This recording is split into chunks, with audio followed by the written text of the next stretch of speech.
नमस्कार, national media news में आप सभी का स्वागत है। चलिए नजर डालते हैं आज की ताजा खबर पर।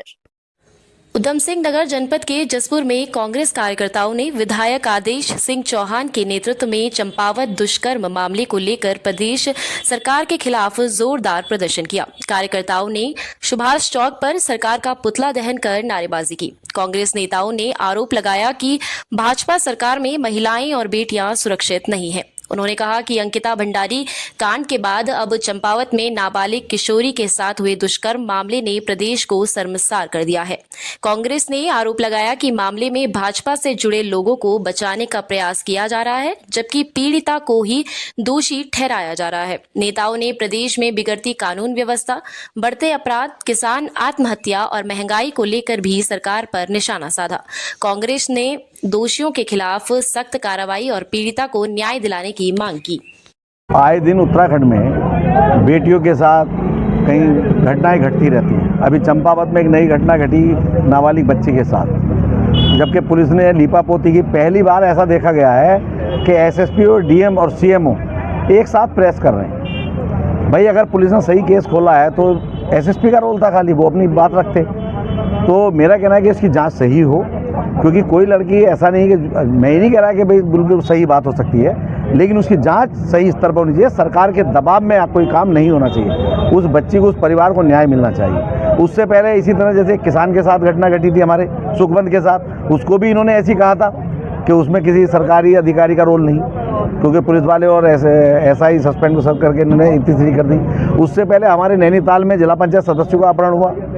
तो ये लॉ एंड ऑर्डर बिल्कुल फेल है। तो हमारा इस सरकार से, क्योंकि अगर आपने नहीं सुधार किया, इन अधिकारियों को चेतावनी है, अधिकारियों क्योंकि नेताओं के दबाव में या सरकार के दबाव में काम करोगे तो आने वाले टाइम में अगर सरकार जब भी कांग्रेस की बनेगी, आपको चुन चुन के हिसाब लिया जाएगा। दूसरा, अभी भाजपा की सरकार है दोनों जगह, और आपने देखा होगा कॉमर्शियल सिलेंडर के रेट एकदम से 1000 रुपये बढ़ा दिए गए। अब कॉमर्शियल सिलेंडर के रेट बढ़ेंगे तो ये समझो कि जितनी खाने की वस्तु ये सब चीज़ों के रेट बढ़ेंगे, तो महंगाई बढ़ेगी। तो सरकार जबकि कह रही थी कि हम कोई रेट नहीं बढ़ाएंगे। बंगाल चुनाव, जब तक ये 5 स्टेटों के चुनाव हुए तब तक रेट नहीं बढ़ाए, और जैसे ही चुनाव समाप्त हुए अगले दिन उन्होंने रेट बढ़ा दिए। तो महंगाई इनके कंट्रोल में नहीं है, लॉ एंड ऑर्डर इनके कंट्रोल में नहीं है। इसलिए हम मांग करते हैं कि पुष्कर धामी जी को इस्तीफा देना चाहिए और चुनाव कराना चाहिए। धन्यवाद। बिगड़ती कानून व्यवस्था के बारे में ये धरना प्रदर्शन किया गया है। जैसे पीछे लगातार कई एक सिख समाज के बेटे ने खुद फांसी खाई थी, उसमें पुलिस कोई खास कार्यवाही नहीं कर पाई। अब ये हालात यहाँ लीपापोती कर दी गई, जैसे चंपावत में सुनने को मिल रहा है। एक ही दिन में पीछे अंकिता भंडारी वाला कांड रहा, इसमें भी लगातार लीपापोती रही। कई मामलों में लगातार पुलिस प्रशासन केस खोलने में सक्षम नहीं हो पा रहा है, और लगातार उत्तराखंड की पुलिस व्यवस्था बिगड़ती जा रही है। और यहाँ महंगाई लगातार बढ़ रही है।